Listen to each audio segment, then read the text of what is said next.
Hello viewers, आज के video में हम आपको 18th कॉन्स्टिट्यूशनल अमेंडमेंट के बारे में बताएंगे, जो कि अब तक जितनी भी 1973 की कॉन्स्टिट्यूशन में अमेंडमेंट हुई है उसमें से सबसे ज़्यादा कम्प्रिहेंसिव और मोस्ट सिग्निफिकेंट अमेंडमेंट है। 18th अमेंडमेंट ने प्रेसिडेंट ऑफ पाकिस्तान की एसेंट अप्रैल 19, 2010 में हासिल की। और जैसे कि हमारे कॉन्स्टिट्यूशन में है कि कोई भी लॉ वो उस वक्त इफेक्टिव होता है जब पार्लियामेंट उसको पास कर देती है बिल को, और उसके बाद प्रेसिडेंट उसको अपनी असेंट दे देते हैं। तो आज के वीडियो में हम तीन चीज़ों के बारे में आपको बताएंगे। नंबर 1 कि 18 अमेंडमेंट क्या है, नंबर 2 इसकी क्या इम्प्लीकेशंस हैं, और नंबर 3 इसकी इम्प्लीमेंटेशंस में क्या इश्यूज एंड चैलेंजेस का अब तक सामना किया गया है। तो हम स्टार्ट करते हैं 18 अमेंडमेंट की सेलिएंट प्रोविजन से।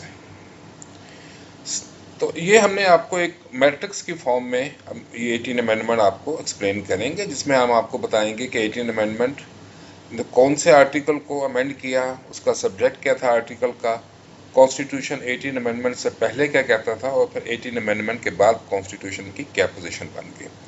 तो पहली चीज़ जो 18 अमेंडमेंट ने अमेंड की वो आर्टिकल 1 है कॉन्स्टिट्यूशन का, और ये चेंज थी नेम ऑफ द प्रोविंसेस में। तो इसमें जो एक चेंज तो ये थी कि बलूचिस्तान के स्पेलिंग जो है वो जैसे आपको बताया उसमें थोड़ी सी चेंज कर दी गई। दूसरा, नॉर्थ वेस्ट फ्रंटियर का नाम चेंज करके खैबर पख्तूनख्वा कर दिया गया, जैसे कि जो खैबर पख्तूनख्वा से रहने वाली जो पॉलिटिशियंस हैं और पॉलिटिकल पार्टीज़ हैं उनका ये एक लॉन्ग स्टैंडिंग डिमांड थी कि उनके सूबे का नाम भी बाकी सूबों की तरह जो मेजर वहाँ पे एथनिक ग्रुप है उसके मुताबिक होना चाहिए। और तीसरा ये किया गया था कि सिंध के भी स्पेलिंग जो है वो चेंज कर दी गई और एक एज जो है वो आखिर में ऐड कर दिया गया। दूसरी जो अमेंडमेंट की 18 अमेंडमेंट ने जो चेंज की वो आर्टिकल 6(1) में थी। आर्टिकल 6 जो है पाकिस्तान का वो हाई ट्रीजन के बारे में बताता है। हाई ट्रीजन का मतलब है गद्दारी। कॉन्स्टिट्यूशन के मुताबिक कोई भी शख्स जो कॉन्स्टिट्यूशन को एब्रोगेट करता है या उसको एब्रोगेट करने की अटेम्प्ट करता है, सबवर्ट करता है या सबवर्ट करने की अटेम्प्ट करता है, तो उसका मतलब ये होगा कि he has committed the crime of और the offence of high treason. इस आर्टिकल का बुनियादी तौर पर मकसद ये था क्योंकि पाकिस्तान में वक्तन फ़वक्तन मार्शल लॉ लगता रहा है। तो जब 1973 का कॉन्स्टिट्यूशन बन रहा था तो उस वक्त कॉन्स्टिट्यूशन मेकर के जहन में ये था कि किसी तरीके से कॉन्स्टिट्यूशन में कोई ऐसी प्रोविज़न लाई जाए जिसकी वजह से फ्यूचर में आने वाले जो मिलिट्री एक्शंस हैं, ये मार्शल लॉ है, उनका रास्ता रोका जाए। तो उसकी वजह से वो ये आर्टिकल लाए थे। और हम जानते हैं कि फिर 1977 में इस आर्टिकल के होने के बावजूद भी मार्शल लॉ आ गया था। तो 18 अमेंडमेंट में इसमें उन्होंने कुछ चीज़ें सिर्फ ऐड की है। उन्होंने जो वर्ड्स या फ्रेजेस ऐड की हैं वो है सस्पेंड्स और होल्ड्स इन अबाइंस, यानी कि एब्रोगेशन और सबवर्शन के अलावा अगर कोई कॉन्स्टिट्यूशन को सस्पेंड करता है, ये होल्ड इन अबाइंस करता है, यानी कि उस पर अमल दरामद जो है वो रोक देता है, तो वो भी हाई ट्रीजन का मुलजम करार दिया जाएगा। तो ये वैसे इतनी बड़ी अमेंडमेंट है नहीं, क्योंकि एब्रोगेशन हो, सबवर्शन हो, सस्पेंशन हो या होल्ड इन अबाइंस हो, ये बुनियादी तौर पे इनका मतलब एक ही है कि आप कॉन्स्टिट्यूशन के ऊपर काम अमल दरामद जो है वो नहीं हो रहा है। इसी तरह उसी आर्टिकल का जो सेकंड क्लॉज है उसमें बताया गया है कि कोई एक तो लोग जो है जो कॉन्स्टिट्यूशन को सबवर्ट या एब्रोगेट करते हैं, दूसरा उनकी कुछ लोग हेल्प करते हैं, अबेट करते हैं, तो वो भी हाई ट्रीजन के ज़ुमरे में आता है। तो इसमें भी उन्होंने अबेटिंग के बाद वर्ड जो है वो कोलैबोरेटिंग जो है वो ऐड कर दिया, जिसका भी कोई ज़्यादा फ़र्क नहीं पड़ा, क्योंकि अबेटिंग का मतलब ही यही होता है कि किसी गलत चीज़ के लिए आप कोलैबोरेट करें। तो हम एक बड़ी जो चीज़ जो उन्होंने ऐड की है वो है एक नया आर्टिकल ऐड किया 18 अमेंडमेंट में, इसको कहते हैं 2A। 2A की जो क्लॉज है वो आर्टिकल 6 में ऐड की गई, और उसमें बताया गया है कि अगर कोई हाई एक्ट ऑफ ट्रीजन होता है, मार्शल लॉ लगता है या मिलिट्री एक्शन होता है, और उसको हाई कोर्ट या सुप्रीम कोर्ट, जैसे कि वो माजी में करते रहे हैं, उसको वैलिडेट कर देते हैं, तो ये वैलिडेशन भी जो है हाई ट्रीजन एक्ट की वो भी हाई ट्रीजन जो है समझी जाएगी।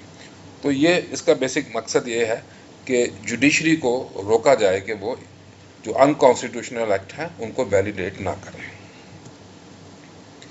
इसके अलावा कुछ फंडामेंटल राइट्स भी कॉन्स्टिट्यूशन में 18 अमेंडमेंट ने ऐड की हैं, जिसमें आर्टिकल 10A नया ऐड किया गया है, राइट टू फेयर ट्रायल।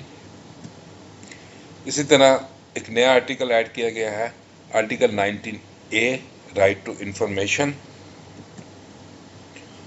और आर्टिकल 25A भी ऐड किया गया है, right to education. Right to इसका मतलब यह है कि state shall provide free and compulsory education to all the citizens of Pakistan. इसके अलावा एक आर्टिकल 27 है, उसमें अमेंडमेंट की है। तो ये जो CSS या PMS के कैंडिडेट्स हैं उनके लिए बड़ा इंटरेस्टिंग होगा। आर्टिकल 27 ये कहता है, ये एक लीगल बेसिस है जो हमारे कंट्री में कोटा सिस्टम चल रहा है जो फेडरल गवर्नमेंट की जॉब्स को फिल करने के लिए। तो वो बेसिकली आर्टिकल ये कहता है, और ये गवर्नमेंट को एम्पावर करता है कि वो अदरवाइज़ तो वो डिस्क्रिमिनेट नहीं कर सकती लोगों के दरमियान जॉब्स में, लेकिन किसी ख़ास क्लास या एरिया के लोगों को एडिक्वेट रिप्रेजेंटेशन देने के लिए वो कर सकती है। जैसे आप रीजनल कोटा है हमारा, या विमेन और माइनॉरिटीज़ का कोटा आ गया। तो 18 अमेंडमेंट ने सिर्फ इसमें ये चीज़ ऐड ये की है कि पार्लियामेंट जो है वो इसके बारे में एक लॉ लेके आएगी ताकि इसको एक प्रोटेक्शन भी दे दी जाए कोटा सिस्टम को। इसकी बैकग्राउंड ये है कि जब 1973 का कॉन्स्टिट्यूशन बना था, उस वक्त कॉन्स्टिट्यूशन में लिखा था कि 20 साल के लिए जो भी फेडरल गवर्नमेंट में वैकेंसीज फिल होंगी वो कोटा की बेसिस पे, रीजनल कोटा की बेसिस पे होंगी। फिर उसके बाद 99 में जब ये गुजर गए 20 साल, तो फिर एक और कॉन्स्टिट्यूशनल अमेंडमेंट आई और उसका अरसा जो है मज़ीद 20 साल के लिए यानी कि 2019 तक कर दिया गया। तो 18 अमेंडमेंट में ये चीज़ लाने का मकसद ये था कि अब पार्लियामेंट को दोबारा कॉन्स्टिट्यूशन अमेंड ना करना पड़े, बल्कि एक सिंपल लॉ ला के भी वो कोटा सिस्टम को एक्सटेंड कर सकते हैं और उसको मॉडिफाई भी कर सकते हैं। जैसे कि गवर्नमेंट ने बाद में कोटा ना सिर्फ हमारे पास रीजनल कोटा बल्कि विमेन और माइनॉरिटीज़ के लिए भी कोटा है। इसी तरह स्टेट की कुछ ड्यूटीज़ हैं लोगों की तरफ, तो उसमें एक ड्यूटी ऐड कर दी गई है, और बेसिकली ड्यूटी तो यह है कि promotion of economic and social wellbeing of the people. तो उसमें एक क्लास उन्होंने ये ऐड कर दी है कि shares of the provinces and all federal services shall be secured. Basically कहने का मकसद ये है कि हमारे को सिस्टम इस तरह है कि बाज़ सूबों को, जैसे पंजाब है, उसकी फेडरल गवर्नमेंट सर्विसेज में ज़्यादा रिप्रेजेंटेशन है पॉपुलेशन की वजह से। तो इसमें ये कहा गया है 18 अमेंडमेंट में कि बाकी सूबों को भी उनका ड्यू राइट जो है वो दिया जाएगा, और ये स्टेट की ड्यूटी है कि उनकी भी एडिक्वेट रिप्रेजेंटेशन हो। तो बेसिकली इस क्लॉज का जो अमेंडमेंट का मकसद है कि वो एक नेशनल इंटीग्रेशन जो है वो प्रमोट किया जाए। अगर आपको ये वीडियो पसंद आ रही है तो आपसे रिक्वेस्ट है कि काइंडली मेरे चैनल CSS प्रिपरेशंस को सब्सक्राइब कर लें। अब हम आगे चलते हैं। तो जो एक और अमेंडमेंट हुई है वो आर्टिकल 46 है कॉन्स्टिट्यूशन में, जो कि ये बताता है कि there are some duties of prime minister in relation to president. देखिए हमारा जो पार्लियामेंट जो सिस्टम है वो पार्लियामेंट्री डेमोक्रेसी है। तो पार्लियामेंट्री डेमोक्रेसी में रियल पावर जो है वो प्राइम मिनिस्टर के पास होती है, प्रेसिडेंट उसकी एडवाइस के ऊपर काम करता है। लेकिन इसके बावजूद कुछ प्रेसिडेंट को हेड ऑफ द स्टेट होता है, कॉन्स्टिट्यूशनल हेड होता है स्टेट का, तो उसकी कुछ प्राइम मिनिस्टर की ड्यूटीज़ होती हैं इन रिलेशन टू प्रेसिडेंट। तो 18 अमेंडमेंट से पहले जो प्राइम मिनिस्टर की जो ड्यूटी थी, एक तो ये था कि वो प्रेसिडेंट को जितने भी कैबिनेट के डिसीजंस हैं या एडमिनिस्ट्रेटिव लेजिस्लेटिव प्रपोजल्स हैं उसके बारे में बताता रहेगा, इन्फॉर्म करता रहेगा। दूसरा, प्रेसिडेंट अगर कोई भी इंफॉर्मेशन चाहता है वो प्राइम मिनिस्टर उसको प्रोवाइड करेगा, और अगर कोई प्रेसिडेंट चाहता है कि किसी इश्यूज़ के ऊपर जिस पे प्राइम मिनिस्टर ने या किसी मिनिस्टर ने फैसला कर लिया लेकिन वो कैबिनेट के पास नहीं गया, तो वो मैटर जो है वो कैबिनेट के एजेंडा में प्लेस किया जाएगा। तो अब 18 अमेंडमेंट ने इन ड्यूटीज़ को थोड़ा सा सिंप्लीफाई और रिड्यूस कर दिया है। तो जैसे आप ये देख सकते हैं कि अब जो प्राइम मिनिस्टर की ड्यूटी है वो सिर्फ एक जनरलाइज किस्म की है कि to keep the president inform on all matters of internal and foreign policy and on all legislative proposals that federal government intends to bring before parliament. तो इसको काफ़ी सिंप्लीफाई कर दिया है। इस तरह जैसे पहले बताया कि प्रेसिडेंट जो है वो प्राइम मिनिस्टर की एडवाइस के ऊपर एक्ट करते हैं, और ये आर्टिकल 48 इसके बारे में जो रेलिवेंट आर्टिकल है। तो 18 अमेंडमेंट से पहले वर्डिंग ये थी कि in the exercise of his function president shell act in accordance with the advice of the cabinet of the prime minister. 18 amendment में उसमें एक चेंज ये किया कि इन अकॉर्डेंस विद की जगह ऑन का वर्ड ये इस्तेमाल कर दिया। ऑन का मतलब ज़्यादा स्पेसिफिक है कि जो भी एडवाइस होगी उसी पे ही एज इट इज़ मनोवन जो है वो अमल होगा। इन अकॉर्डेंस विद में थोड़ी सी प्रेसिडेंट को एक डिस्क्रेशन मिल जाती है। दूसरा ये किया है कि हमारे इस आर्टिकल में ये एक प्रेसिडेंट के पास एक पावर है कि अगर उसके पास कोई कैबिनेट की तरफ से या प्राइम मिनिस्टर की तरफ से कोई डिसीजन गया है प्रेसिडेंट की एक फॉर्मल अप्रूवल के लिए, तो प्रेसिडेंट उसको वापस जो है वो भिजवा सकता है। लेकिन इसमें ये नहीं बताया कि प्रेसिडेंट कितने दिनों तक कोई फाइल कोई केस अपने पास रख सकता है और फिर उसको भिजवा देता है। तो इसको भी ज़रा एक चीज़ों को स्पेसिफाई करने के लिए ये बता दिया है कि प्रेसिडेंट जो है 15 दिन के अंदर ज़्यादा से ज़्यादा या तो प्राइम मिनिस्टर की एडवाइस को एक्सेप्ट कर लेगा या उसको वापस कर देगा। और अगर कैबिनेट या प्राइम मिनिस्टर दोबारा वो एडवाइस देते हैं तो 10 दिन के अंदर अंदर प्रेसिडेंट को फैसला करना पड़ेगा। और अगर वो एडवाइस नहीं मानता 10 दिन के अंदर तो ऑटोमेटिकली जो है वो समझा जाएगा कि he has given his assent. तो इसमें भी प्रेसिडेंट को थोड़ा सा डेज के मुताबिक में बाउंड कर दिया ताकि वो ज़्यादा डिले ना कर सके। इसके अलावा आर्टिकल 51 में अमेंडमेंट की थी 18 अमेंडमेंट में। और जो हमारी नेशनल असम्बली की सीट्स हैं जो पहले 207 थी उनको इंक्रीज़ करके 342 कर दिया। और ये आप देख सकते हैं कि जो उन्होंने सीट्स की जो है वो डिस्ट्रीब्यूशन है मुख्तलिफ प्रोविंसेस में अंडर 18 अमेंडमेंट हुई थी। लेकिन उसके बाद ये हुआ कि फिर हमारे पास 2017 में सेंसस आया। तो सेंसस की बेसिस पे जो सीट्स थी उनको दोबारा एक रीडिस्ट्रीब्यूट किया गया। और इस वक्त जो नेशनल असम्बली की सीट्स हैं वो तकरीबन वो एग्जैक्ट जो सीट्स हैं वो 336 जो सीट्स हैं। एक अहम चेंज जो वो हुई कि क्योंकि मीनवाइल जो फॉर्मल जो फाटा था फेडरली एडमिनिस्ट्रेटेड ट्राइबल एरियाज उनको केपी पे मर्ज कर दिया गया। तो जैसे कि आप देख सकते हैं कि 18 अमेंडमेंट में फैटा की 12 सीटें थी तो ये 12 की 12 सीटें जो हैं क्योंकि अब केपी का हिस्सा बन गया तो केपी को दे देंगे। इसी वजह से केपी की जो नेशनल असम्बली में रिप्रेजेंटेशन है वो 55 तक पहुँच गई। तो ये आप देख सकते हैं। इसी तरह हमारे कॉन्स्टिट्यूशन में जब एक बड़ी अमेंडमेंट हुई थी 1985 में जिसको 18th अमेंडमेंट का नाम दिया जाता है। बेसिकली इस अमेंडमेंट का मकसद ये था कि प्रेसिडेंट को ये पावर दे दें कि अगर वो चाहे वो समझे कि एक कॉन्स्टिट्यूशनल सिचुएशन ऐसी बन गई है कि जिसमें से गवर्नमेंट जो है वो कॉन्स्टिट्यूशन के मुताबिक चल नहीं सकती तो वो असम्बली को डिसमिस कर सकता था, नेशनल असम्बली को अपनी डिस्क्रेशन में। तो 18 अमेंडमेंट ने इस आर्टिकल को जिसको 58(2)B कहते थे इसको डिलीट कर दिया। तो उसका मकसद ये था कि पार्लियामेंट को और प्राइम मिनिस्टर को कैबिनेट को स्ट्रेंथन किया जाए प्रेसिडेंट के मुकाबले में।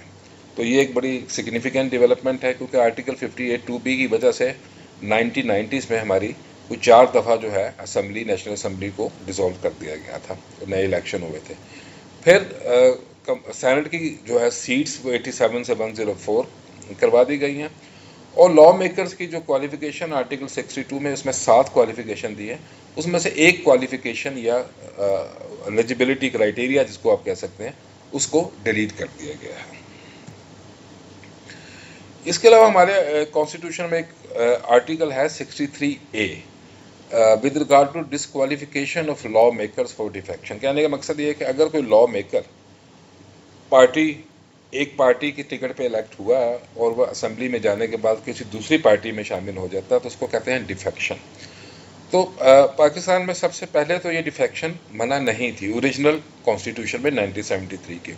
फिर 1996 या 97 में 14th अमेंडमेंट आई कॉन्स्टिट्यूशन की उसने ये कहा कि अगर कोई भी मेंबर किसी पॉलिटिकल पार्टी का वो डिफेक्ट करेगा या पार्टी की इंस्ट्रक्शन के ख़िलाफ़ कोई वोट देगा या और भी कोई इंडिसिप्लिन करेगा तो जो पार्टी हेड है वो चीफ इलेक्शन कमिश्नर को ये रिक्वेस्ट कर सकता है कि इस मेंबर को डिसक्वालीफाई कर देंगे, यानी कि अगले 5 साल तक वो असम्बली का मेंबर मुंतखब नहीं हो सकेगा। तो 18 अमेंडमेंट में इसमें इसको थोड़ा सा और स्पेसिफाई कर दिया।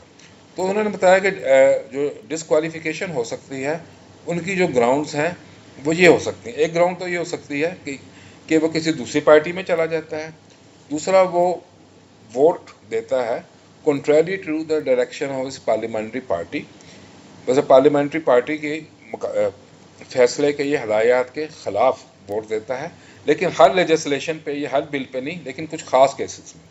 मसलन अगर प्राइम मिनिस्टर या चीफ मिनिस्टर का इलेक्शन हो तब।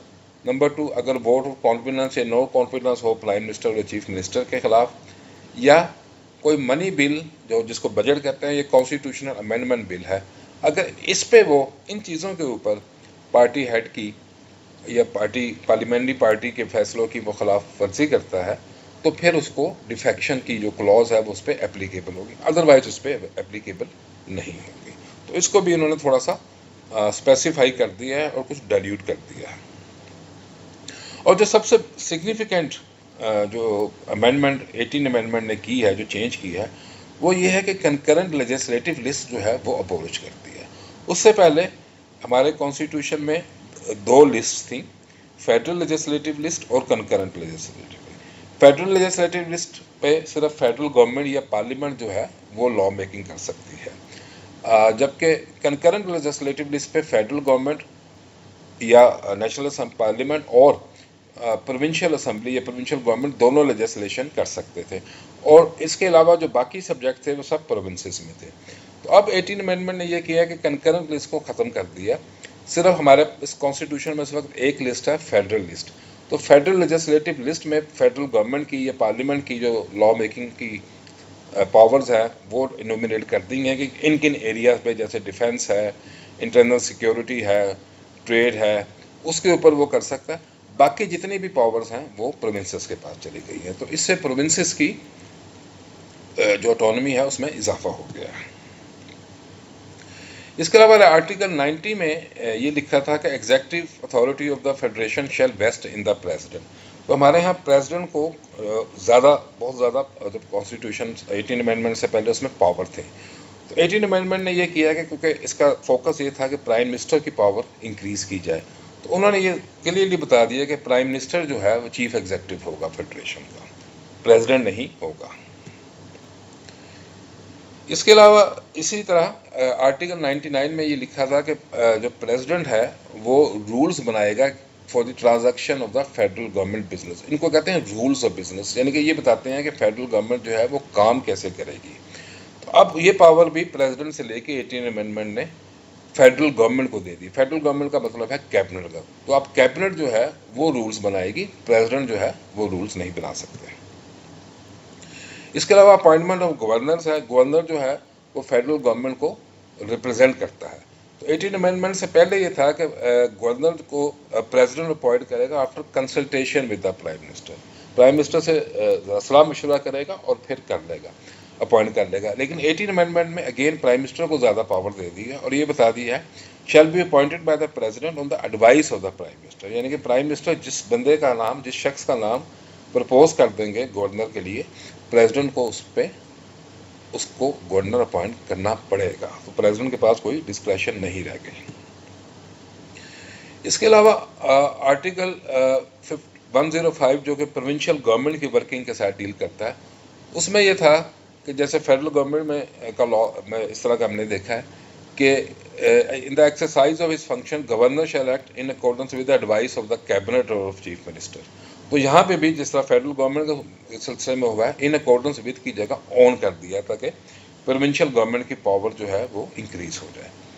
और अगेन जिस तरह फेडरल गवर्नमेंट में था कि जैसे प्रेसिडेंट जो है वो कोई प्रपोजल है उसको वापस कर सकता है, तो यहाँ पे भी गवर्नर भी जो प्रोविंशियल कैबिनेट या चीफ मिनिस्टर की तरफ से प्रपोजल जाता है उसको वापस कर देता है। लेकिन अगेन यहाँ पे भी within 15 days first time और within 10 days second time, जैसा कि फेडरल गवर्नमेंट में भी हमने देखा, तो वो चीज़ यहाँ पे भी रिफ्लेक्ट करती है। तो इसका भी मकसद यही है कि जो प्रोविंशियल गवर्नमेंट्स की पावर को इंक्रीज़ किया जाए।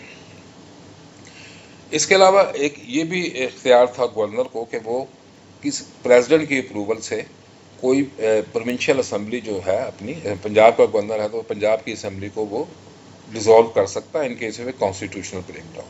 तो ये भी कहा जाता था कि प्रोविंशियल ऑटोनॉमी के लिए ये चीज़ ठीक नहीं है, तो इसको भी डिलीट कर दिया 18 अमेंडमेंट ने। फिर एक नया आर्टिकल लेके आए हैं, आर्टिकल 140A। 18 अमेंडमेंट ने इंट्रोड्यूस करा, उससे पहले कॉन्स्टिट्यूशन में इस तरह की कोई चीज़ नहीं थी। और ये बेसिकली लोकल गवर्नमेंट के साथ डील करता है और ये बताता है कि हर प्रोविंस के लिए ये ज़रूरी है कि वो एक लोकल गवर्नमेंट सिस्टम कायम करें through a local government law to be pass by the concern provincial assembly. इसके अलावा एक और भी दी गई है कि फेडरल गवर्नमेंट जो थी कॉन्स्टिट्यूशन में था कि वो हाइड्रो पावर स्टेशन जो है बिजली पैदा करने के लिए किसी भी सूबे में कर सकती है, लेकिन अब इसमें ये बताया गया कि फेडरल गवर्नमेंट कर तो सकती है, लेकिन इसके लिए ज़रूरी है कि जो प्रोविंशियल गवर्नमेंट है उसके साथ वो कंसल्ट करेगी। तो उसकी कंसल्टेशन के बगैर ये नहीं कर सकते कोई भी फेडरल गवर्नमेंट जो है वो किसी भी प्रोविंस में हाइड्रो पावर या थर्मल पावर स्टेशन जो है वो कायम नहीं कर सकती। इसके अलावा क्योंकि प्रोविंसेस का ऑटोनॉमी ज़्यादा दी है तो इसके लिहाज से कुछ दो नए आर्टिकल कॉन्स्टिट्यूशन में आए हैं। उसको कहते हैं 163A। बेसिकली ये आर्टिकल आया है और उसमें ये बताया गया है कि नेशनल फाइनेंस कमीशन का जो अवार्ड होगा किसी सूबे को जो दिया जाएगा वो पिछले साल के मुकाबले में कम नहीं होगा। इसके मैं थोड़ा सा आपको एक्सपीरियंस ना कर दूं कि हमारे यहाँ जो ज़्यादातर जो इम्पोर्टेंट टैक्सेस हैं वो फेडरल गवर्नमेंट कलेक्ट करती है और फेडरल गवर्नमेंट फिर ये करती है कि इन टैक्सेस में से कुछ शेयर जो है वो प्रोविंसेस में डिस्ट्रीब्यूट कर देती है। इसको कहते हैं नेशनल फाइनेंस कमीशन अवार्ड। ठीक है, इसको कहते हैं नेशनल फाइनेंस कमीशन अवार्ड के डिस्ट्रीब्यूशन ऑफ फाइनेंशियल रेवेन्यू और revenue proceeds by the federal government to the provinces. तो इसमें ये कहा गया है कि पिछले साल एक प्रोविंस को जितना मिला था, प्रोविंसेस को जो शेयर मिला था उससे कम नहीं मिलेगा, उससे ज़्यादा मिल सकता है, उससे कम नहीं मिलेगा। और तो ये बेसिकली इसका मकसद ये है कि जो प्रोविंशियल ऑटोनॉमी दी गई है उसको थोड़ा सा और इसको स्ट्रेंथन किया जाए। और ये भी एक नया एक क्लॉज ऐड की गई आर्टिकल 167 में और प्रोविंसेस को भी एम्पावर कर दिया गया है कि वो डोमेस्टिकली और या इंटरनेशनल लोन जो है वो रेस जो है वो कर सकते हैं। फिर आर्टिकल 175 के अंदर जो हाई कोर्ट्स के साथ डील करता है एक नई क्लॉज ऐड की गई ताकि इस्लामाबाद हाई कोर्ट को इस्टेब्लिश किया जा सके। और फिर आर्टिकल 175A जो है वो कॉन्स्टिट्यूशन में इंट्रोड्यूस करवाया गया था 18 अमेंडमेंट ने, जिसका मकसद ये था कि जजों की अपॉइंटमेंट का जो तरीका है वो चेंज कर दिया जाए। तो पहले ये होता था कॉन्स्टिट्यूशन में, ये था कि जजेस जो हैं वो प्राइम मिनिस्टर की एडवाइस पे प्रेसिडेंट अपॉइंट करता था और उसमें जो चीफ जस्टिस ऑफ पाकिस्तान से उनके साथ कंसल्टेशन भी की जाती थी। लेकिन 18 अमेंडमेंट ने इस प्रोसेस को ख़त्म कर दिया और उन्होंने एक दो इंस्टीट्यूशन क्रिएट किए, एक जुडिशल कमीशन इंट्रोड्यूस करवाया और दूसरा इंट्रोड्यूस कराया पार्लियामेंट्री कमेटी। तो जुडिशल कमीशन जिसको head chief justice of Pakistan करते हैं वो जजेस को नॉमिनेट करेगा, पार्लियामेंट्री कमेटी उसकी अप्रूवल देगी और उसके बाद वो प्रेसिडेंट के पास जाएगी और प्रेसिडेंट उसको अपॉइंट कर देगा। और दूसरा उन्होंने सिग्निफिकेंट ये किया था कि प्रेसिडेंट जो है जो सीनियर मोस्ट सुप्रीम कोर्ट के जो जज होंगे उनको चीफ जस्टिस ऑफ पाकिस्तान बनाएगा ताकि ये एक डिस्प्यूट या एक कंट्रोवर्सी जो स्टार्ट हो जाती थी उसको ख़त्म कर दिया जाए। तो लेकिन इस पूरे प्रोसेस को 26 अमेंडमेंट ने अमेंड कर दिया। तो हमारे पास अब एक नया प्रोसेस जो है जजेस की अपॉइंटमेंट का वो आया है और ये चीज़ भी ख़त्म कर दी है 26 अमेंडमेंट ने कि president shall appoint senior most जज of supreme court of chief justice of Pakistan.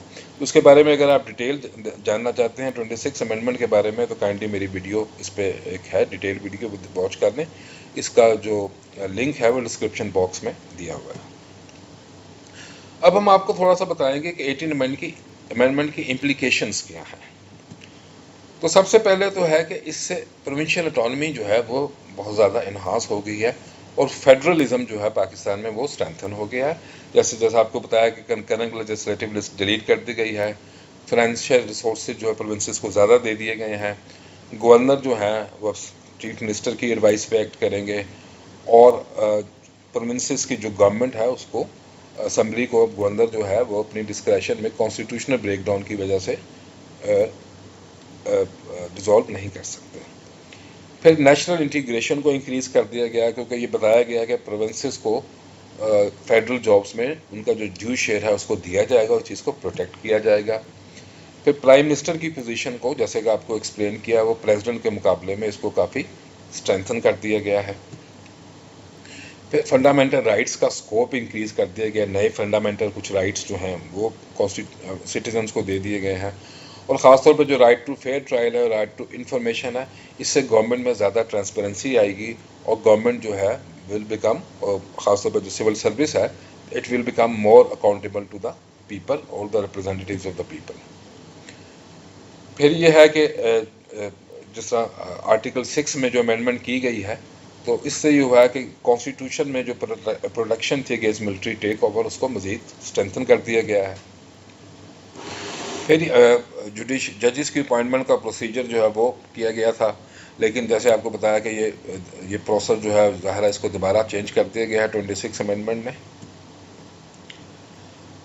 एक और भी है कि इससे पार्टी डिस्पोटिज्म जो है वो काफ़ी इंक्रीज़ हो गया है, क्योंकि अब ये है कि लॉ मेकर जो है वो पार्टी की लीडरशिप के फैसले के ख़िलाफ़ कोई एक्ट नहीं कर सकता। अगर कोई लॉ मेकर समझता है कि वो उसे अपनी ज़मीर की आवाज़ पे कोई इंडिपेंडेंट फ़ैसला करना चाहिए, वोट वो नहीं देना चाहता कॉन्फिडेंस का या नो कॉन्फिडेंस का, तो वो अब ये नहीं कर सकता। तो इससे जो पार्टी डिस्पोटिज्म है, पार्टी हेड की जो पावर है वो बहुत ज़्यादा इंक्रीज़ कर दी गई है।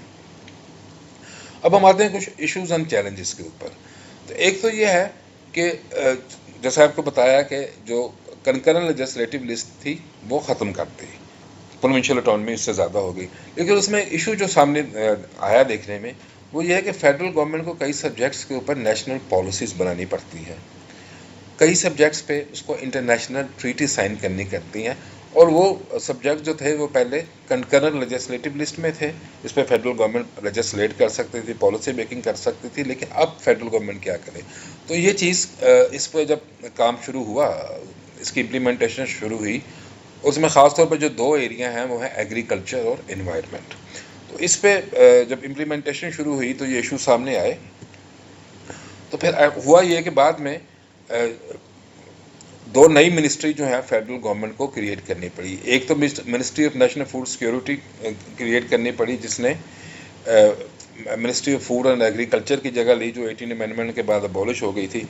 इसी तरह जो मिनिस्ट्री ऑफ एनवायरनमेंट, जो federal ministry of environment abolish हुई थी, उसकी जगह ministry of climate change federal government को लानी पड़ी। तो कुछ अर्से बाद अंदाज़ा हो गया था कि इस तरह काम चल नहीं सकता। तमाम पावर को अगर आप डिवॉल्व कर देते हैं तो फिर ये काम चलना जो है आपके लिए वो मुश्किल हो जाएगा। दूसरा ये है कि अभी भी बहुत से क्योंकि सब्जेक्ट्स अब डिवॉल्व होंगे प्रोविंसेस पे, तो उन पे फेडरल गवर्नमेंट को अपनी इंटरनेशनल कमिटमेंट्स या ऑब्लिगेशन जो है वो मीट करना काफ़ी मुश्किल नज़र आता है। उसकी वजह यह है कि इंटरनेशनल सीन पे, इंटरनेशनल सिचुएशन में it's the federal government and not the provinces who are responsible to international bodies and foreign governments. तो इंटरनेशनल रिलेशंस में हमेशा फेडरल गवर्नमेंट जो है वो रिस्पॉन्सिबल होती है, प्रोविंसेस की नहीं होती। फ़र्ज़ किया कि अगर हमें कुछ लेबर लॉज इंप्लीमेंट करने हैं, इंटरनेशनल लेबर लॉज इंप्लीमेंट करने हैं, इंटरनेशनल लेबर स्टैंडर्ड्स इंप्लीमेंट करने हैं, ये सब्जेक्ट तो प्रोविंसेस का है, लेकिन इसकी रिस्पॉन्सिबिलिटी जो है वो फेडरल गवर्नमेंट के पास आएगी। इसी तरह फॉरेन डायरेक्ट इन्वेस्टमेंट हमारी गवर्नमेंट लाना चाहती है, फेडरल गवर्नमेंट इसके लिए पॉलिसीज़ भी बनाती हैं, लेकिन फेडरल इसकी जो इन पॉलिसीज़ की जो इम्प्लीमेंटेशन है वो प्रोविंसेस पे आती है, क्योंकि जो इन्वेस्टमेंट आएगी वो किसी सूबे में, किसी शहर में आएगी, और उस पर ज़ाहिर प्रोविंसेस के सब्जेक्ट्स हैं, तो ये भी इशू आता है। फिर तीसरा ये है कि जैसे आजकल हम IMF के प्रोग्राम पे चल रहे हैं, और वक्तन फ़क्तन पाकिस्तान IMF के प्रोग्राम पे चलता है, उसका पार्ट होता है, तो उसकी इम्प्लीमेंटेशन के लिए गवर्नमेंट को बहुत सी मेजर लेनी पड़ती है, और ये मेजर सिर्फ फेडरल गवर्नमेंट के डोमेन में नहीं आती, बल्कि प्रोविंसेस के डोमेन में भी आती है। तो प्रोविंसेस को ऑन बोर्ड किए बगैर इनको इम्प्लीमेंट करना जो है वो मुश्किल हो जाता है। तो इशू जैसे ये बताया वो ये है कि रिस्पॉन्सिबिलिटी फेडरल गवर्नमेंट की आ गई है, लेकिन वो कई चीज़ें हैं जो फेडरल गवर्नमेंट के हाथ से अब निकल चुकी हैं, तो ये इम्प्लीमेंटेशन में इसके काफ़ी एक इशूज़ जो है वो क्रिएट होते हैं। फिर ये है कि प्रोविंसेस के पास कैपेसिटी इश्यूज भी हैं। प्रोविंसेस को हमने ऑटोनॉमी तो दे दी है कॉन्स्टिट्यूशन में, लेकिन उनकी जो कैपेसिटी बिल्डिंग है उनके ऑफिसर्स की, प्रोविंशियल ब्यूरोक्रेसी की, वो इस तरह नहीं हो सकी। फिर there is still some anomaly between the legislative और executive power of provinces and their financial powers. Provinces को हमने लेजिस्लेटिव और एग्जेक्टिव ऑटोनॉमी दे दी है, लेकिन ये ऑटोनॉमी फाइनेंशियल ऑटोनॉमी के बगैर मीनिंगलेस होती है। अब होता यह है कि जैसे पहले बताया कि जितने भी इंपॉर्टेंट टैक्सेस है पाकिस्तान में वो फेडरल गवर्नमेंट जो है वो कलेक्ट करती है। जैसे इसमें income tax, GST, import taxes आते हैं और फिर एनएफसी अवार्ड के ज़रिए से इनको सूबों में डिस्ट्रीब्यूट करती है। तो अभी भी टैक्सेशन की जो पावर है वो फेडरल गवर्नमेंट के पास है। तो ये एक अनोमली है जिसका अभी तक कोई हल हमारे सामने नहीं आ सका।